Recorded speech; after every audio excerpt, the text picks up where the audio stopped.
Okey, Assalamualaikum Cikgu. Kami dari tim Wirajaya. Saya nak tanya pendapat Cikgu. Apa pendapat Cikgu tentang modul keterampilan tadi? Okey, secara keseluruhan apa yang saya tengok modul tadi amat memberi pengetahuan lah kepada semua murid dan sekurang-kurangnya boleh memberi kemahiran dan pengetahuan kepada murid-murid untuk lebih berketerampilan selepas ini.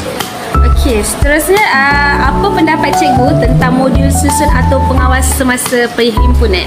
Okey, itu salah satu ilmu baru yang diterapkan oleh tim Wirajaya.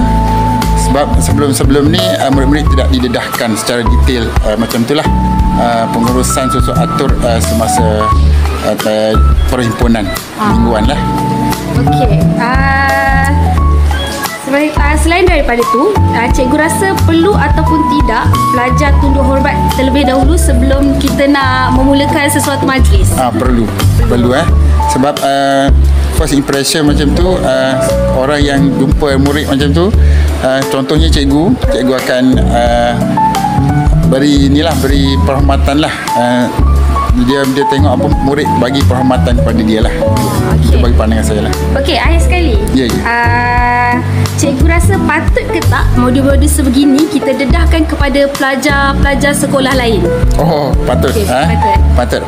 Sebab modul macam ni kalau dalam mata pelajaran pun tidak didedahkan secara detail. Jadi melalui kursus kepimpinan macam ni lah didedahkan modul-modul seperti berikut lah. Okey, terima kasih Cikgu. Sama-sama.